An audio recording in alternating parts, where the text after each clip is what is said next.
Hello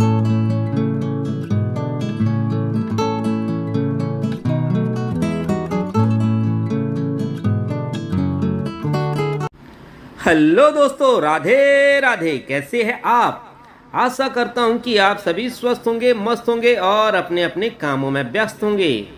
तो दोस्तों, चलते हैं आज की नई जानकारी की तरफ। मांगलिक दोष बहुत खतरनाक हो सकता है। जानिए क्यों।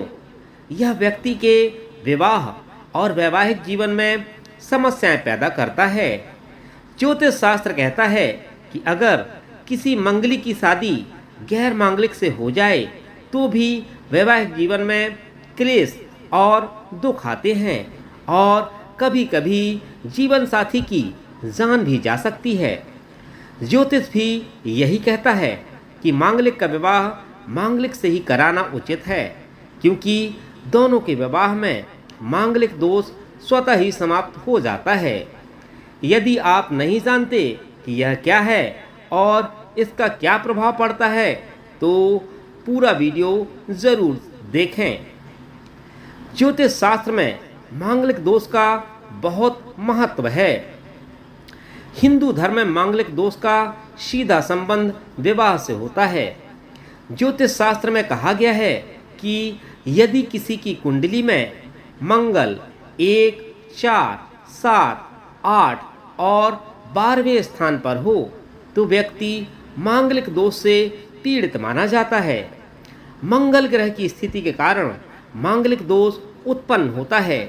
मंगल ग्रह की बात करें तो इसे युद्ध का देवता कहा जाता है और यह ग्रह अविवाहित रहता है। अजीब बात यह है कि जो ग्रह स्वयं अविवाहित होता है वह जातक की कुंडली में ऐसे योग बनाता है कि न केवल विवाह प्रस्ताव बल्कि वैवाहिक जीवन में भी लगातार परेशानियां बनी रहती हैं।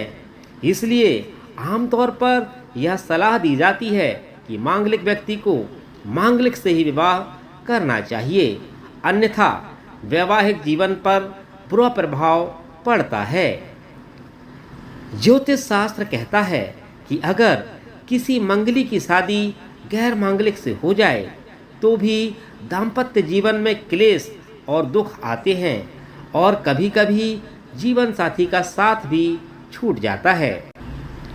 ज्योतिषी भी यही कहते हैं कि मांगलिक का विवाह मांगलिक से ही कराना उचित है, क्योंकि उन दोनों का विवाह होने से मांगलिक दोष स्वतः ही समाप्त हो जाता है।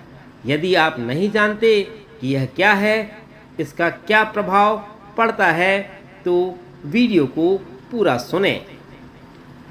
कोई व्यक्ति मांगलिक दोष से पीड़ित क्यों होता है? सबसे पहले यह जानने का प्रयास करना चाहिए कि मांगलिक दोष क्यों और कैसे बनता है। इसके पीछे का कारण मंगल ग्रह से संबंधित दोष है। जी हाँ, शास्त्रों में मंगल ग्रह को क्रोध, शक्ति, पराक्रम और सौभाग्य का कारक माना जाता है। यदि कुंडली में मंगल ग्रह दूषित हो तो व्यक्ति क्रोधी, अहंकारी और शक्तिशाली होगा।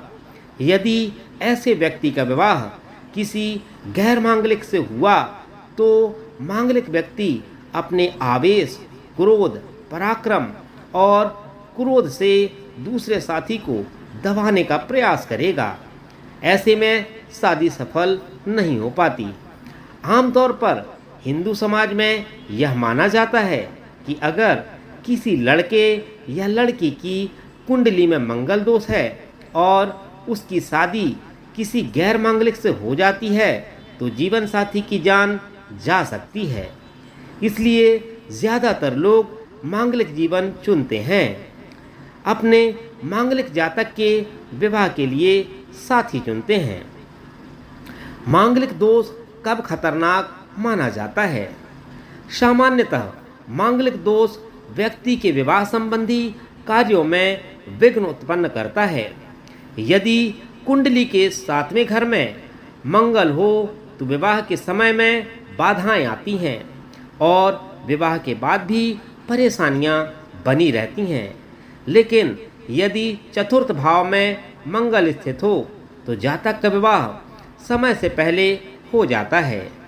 कम उम्र में शादी करने पर शादी में परेशानियां आती हैं और वह सफल नहीं होती।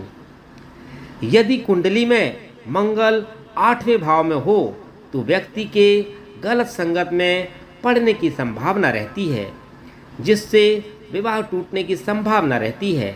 हालांकि ये सभी बातें वैज्ञानिक रूप से कहीं भी प्रमाणित नहीं हैं, लेकिन जो लोग ज्योतिष शास्त्र में विश्वास करते हैं उनका मानना है कि मंगल दोष विवाह में परेशानियां पैदा करता है। यदि कुंडली के 8वें भाव में मंगल स्थित हो तो मांगलिक जातक के जीवन साथी की मृत्यु की संभावना रहती है। इसी डर से मांगलिक लोगों के लिए मांगलिक जीवन साथी की तलाश की जाती है। नकारात्मक पहलू को खत्म करने के लिए जातक का विवाह सबसे पहले पीपल के पेड़, घड़े या सालिग्राम से कराया जाता है ताकि मृत्यु योग दूर हो जाए। आपने अपने आसपास कई अन्य मशहूर हस्तियों की शादियों के किस्से सुने होंगे जिनमें घड़े या पीपल के पेड़ पर फेरे लेने के बाद शादी हुई थी। दरअसल ऐसा मांगलिक कुंडली में लिखे मृत्यु योग को खत्म करने के लिए किया जाता है ताकि योग की सभी विपत्तियां पीपल, कुंभ और सालिग्राम को झेलनी पड़े और मांगलिक के जीवन साथी पर कोई आंच ना आए। ज्योतिष शास्त्र यह भी कहता है कि 28 वर्ष के बाद अर्थात 29वां वर्ष लगते ही कुंडली में मंगल दोष स्वतः ही समाप्त हो जाता है। इसके बाद व्यक्ति किसी से भी विवाह कर सकता है। तो दोस्तों, कैसी लगी जानकारी? आशा करता हूँ कि जानकारी आपको पसंद आई होगी। यदि जानकारी आपको पसंद आई हो तो कमेंट सेक्शन पर कमेंट करके ज़रूर बताइएगा और एक लाइक ज़रूर करिएगा।